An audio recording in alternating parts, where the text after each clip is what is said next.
Sekali lagi, salam buat orang-orang terbaiknya Allah. Ada yang membelakangi saya, boleh agak menghadap ke depan.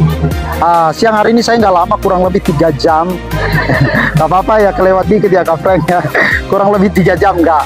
Kurang lebih 15 sampai 20 menit saya akan share kebenaran firman Tuhan tentang makna kenaikan. Langsung saja kita buka Alkitab kita di dalam Kisah Rasul pasal yang ketiga ayat yang ke-6. Jadi nggak bawa Alkitab nggak apa-apa. Kaleksi akan bacakan buat teman-teman semuanya. 2, 3, 1. Kisah Rasul pasal yang ketiga ayat yang ke-6. Demikian bunyi firman Allah. Tetapi Petrus berkata, emas dan perak tidak ada padaku, tetapi apa yang kupunyai kuberikan kepadamu. Demi nama Yesus Kristus orang Nazaret itu berjalanlah. Perhatikan bahwa hari ini adalah hari kenaikan Tuhan Yesus yang dirayakan oleh orang yang percaya kepada Tuhan Yesus Kristus yang ada di muka bumi ini. Jadi bukan hanya kita sendiri yang merayakan, tetapi semua orang yang beriman kepada Yesus Kristus sedang merayakan hari kenaikan. Sama-sama bilang hari kenaikan. Nah, sebelum saya jabarkan tentang makna kenaikan, saya akan sodorkan kepada teman-teman 2 pertanyaan. Mengapa Tuhan Yesus setelah bangkit dari antara orang mati tidak langsung naik ke sorga, tetapi masih ada bersama-sama dengan murid-murid Kristus kurang lebih berapa hari? Kurang lebih berapa hari baru dia terangkat ke sorga? Kurang lebih berapa hari? 3 hari? 3 hari? 40 hari. Sama-sama bilang 40 hari. Yang menjadi pertanyaannya, kenapa waktu Tuhan Yesus bangkit dia nggak langsung naik ke sorga, tetapi masih bersama-sama dengan para murid berapa hari dulu? 40 hari. Kalau dia langsung naik ke sorga, berarti dunia telah membuktikan bahwa Yesus itu sebenarnya hanya orang mati dan hantu seperti yang dipercayai oleh keyakinan yang lain. Makanya kadang kita lihat di sosial media mereka bilang bahwa orang Kristen itu mempercayai bangkai. Orang Kristen itu mempercayai apa?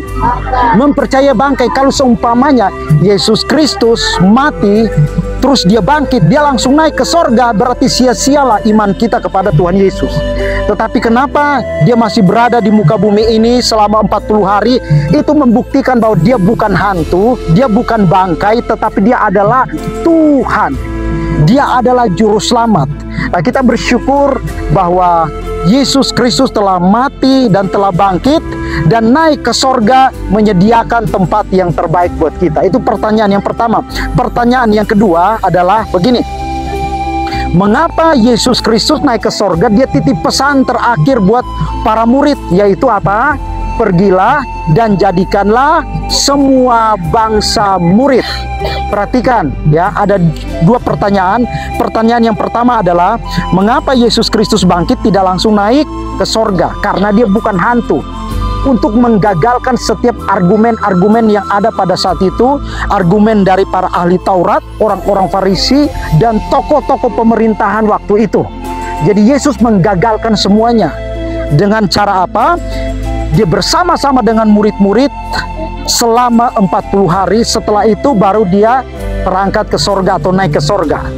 Pertanyaan yang kedua adalah, mengapa Yesus naik ke sorga? Terakhir kalinya dia bukan titip pesan yang lain, tetapi dia titip pesan kepada para murid, pergilah dan jadikanlah semua bangsa murid. Perhatikan. Nah, tadi Alkitab di dalam Kisah Rasul 3 ayat yang ke-6 ya, Petrus bilang begini, emas dan perak tidak ada padaku, tetapi apa yang kupunyai kuberikan kepadamu. Jadi perintah Tuhan Yesus supaya kita pergi.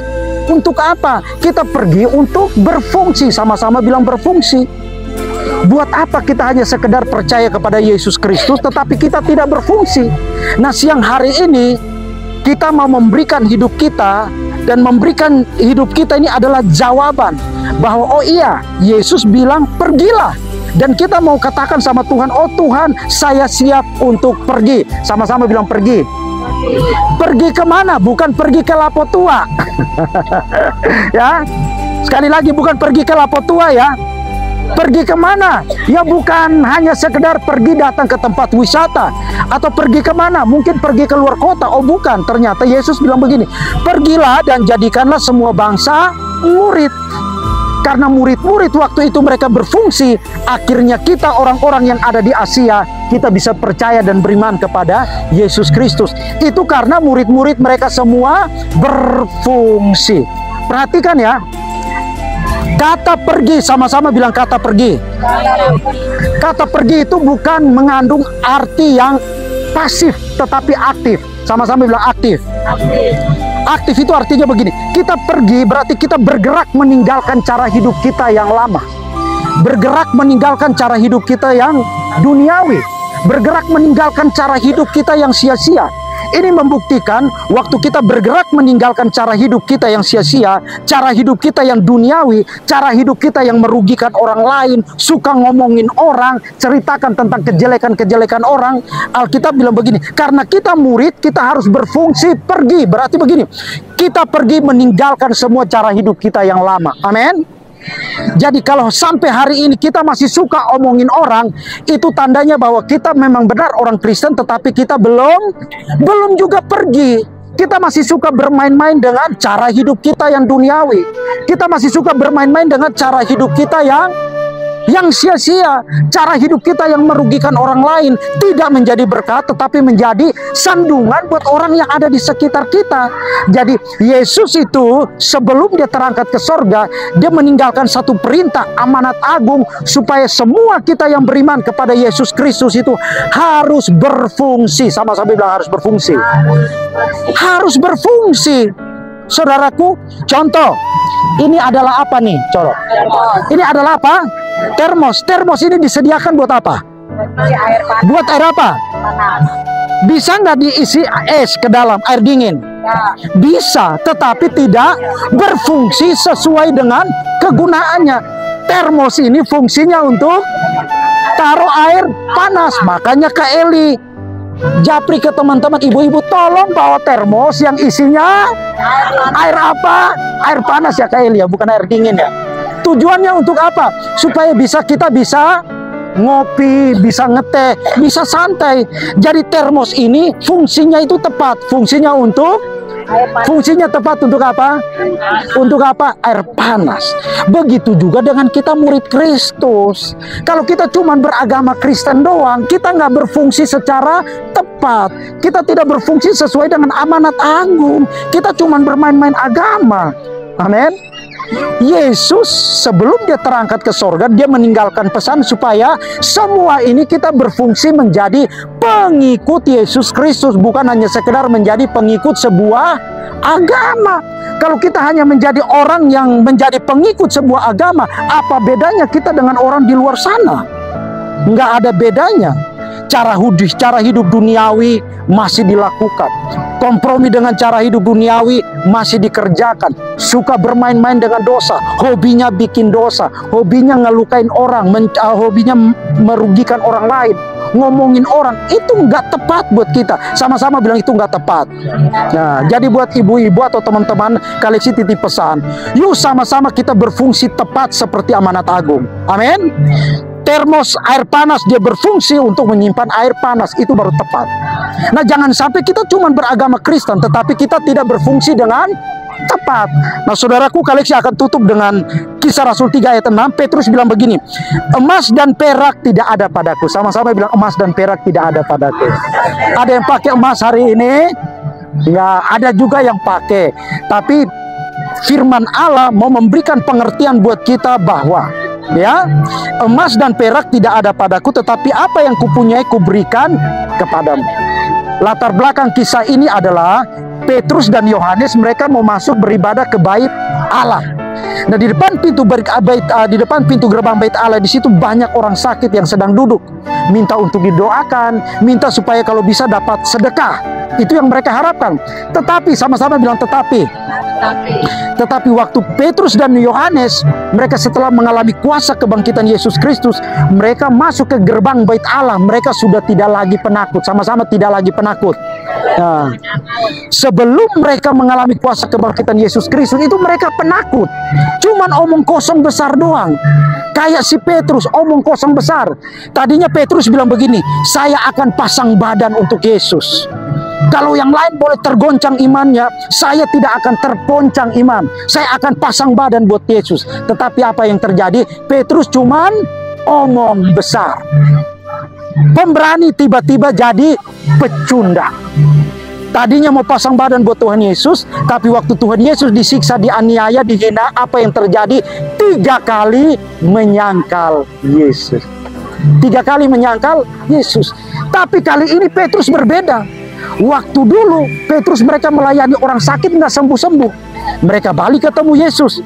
Guru, kami sudah melayani orang sakit, mendoakan orang sakit, tapi kok orang sakit nggak sembuh? Yesus bilang apa? Karena kalian itu kurang percaya. Tapi kali ini, sama-sama bilang kali ini, kali ini Petrus berbeda. Dia nggak lagi jadi pecundang. Waktu dia lihat orang sakit, dia bilang begini, emas dan perak tidak ada padaku, tetapi apa yang Petrus bilang? Apa yang kupunyai kuberikan bagimu, demi nama Yesus berjalan. Seketika itu juga orang yang tadinya sakit lumpuh dan sejak lahir langsung sembuh dan langsung bisa berjalan. Persoalannya itu bukan Petrusnya, tetapi persoalannya adalah Petrus memiliki kesadaran bahwa Allah yang mereka sembah, Tuhan yang mereka percayai ada di dalam mereka. Amin. Jadi Kaleksi akan tutup. Kesimpulan terakhir Kaleksi hanya berikan pengertian buat Bapak Ibu Saudara begini. Yesus sebelum naik ke sorga tinggalkan pesan supaya kita berfungsi dengan tepat. Berfungsi menjadi seorang murid Kristus yang maksimal, yang tepat. Bukan lagi semua yang dari dunia ini yang menguasai, mengendalikan kita. Tetapi apa yang mengendalikan kita? Apa yang mengendalikan kita? Kebenaran, Yesus Kristus, Roh Kudus dengan segala kebenaran dan kehendaknya. Itu yang kendalikan hidup kita. Sehingga apa? Waktu kita hadapi situasi, keadaan, kondisi, kita tidak lagi menjadi pecundang. Kita tidak lagi menjadi apa? Kita tidak lagi menjadi pecundang, tetapi kita berani hadapi situasi, berani hadapi tantangan, berani hadapi proses, berani hadapi pergumulan. Karena intinya adalah memiliki kesadaran bahwa ada Allah, ada Tuhan di dalam hidup kita. Amin. Kalau kita sadar ada Tuhan di dalam hidup kita, kita pasti akan berfungsi dengan tepat, berfungsi sesuai dengan ukuran takaran yang Yesus anugerahkan buat kita. Kaleksi tutup dengan statement seperti ini.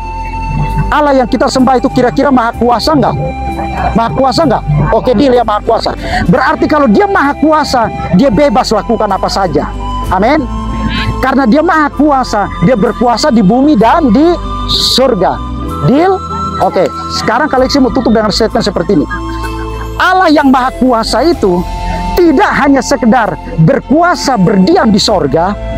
Sekali lagi nih ya, Allah yang maha kuasa yang kita percaya, kita sembah, tidak sekedar berdiam di sorga, tetapi juga berdiam di dalam hidup kita yang terbatas ini. Bisa ditangkap? Bisa ditangkap? Atau udah mau buru-buru mau makan ini? Ya, ini penting banget. Ini penting banget. Kalau kita nggak tangkap tentang hal ini, hadapi pergumulan, hadapi persoalan, kita akan memble.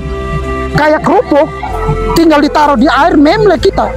Iman orang-orang Kristen hari-hari ini tuh memble semua kayak kerupuk. Datang air langsung hancur lebur. Karena dia nggak sadar tentang hal ini. Dia pikir Yesus yang kita sembah, Allah yang kita sembah, cuman berkuasa di sorga doang. Tidak. Dia itu berkuasa di sorga dan juga berkuasa mendiami, bahkan berkuasa merajai di dalam kehidupan kita. Kalau kita sadar tentang hal ini, Allah yang kita percaya berkuasa mendiami seluruh kehidupan kita yang terbatas ini, kita akan berfungsi menjadi murid-murid yang tepat. Selamat merayakan hari naiknya Tuhan Yesus Kristus. Selamat berfungsi menjadi murid-murid Kristus yang berfungsi tepat sasaran, menjadi berkat tetapi tidak menjadi sandungan, menjadi berkat bukan menjadi bahan omongan, menjadi berkat bukan merobohkan orang lain, tetapi justru menjadi berkat memotivasi orang lain supaya sama-sama kita bergandengan tangan hari lepas hari semakin bertumbuh kuat di dalam pengiringan akan Tuhan. Selamat siang, God bless, Tuhan Yesus memberkati kita semuanya. Selamat merayakan hari naiknya Tuhan Yesus. Kasih tepuk tangan dulu buat Tuhan. Silakan Kak Frankie.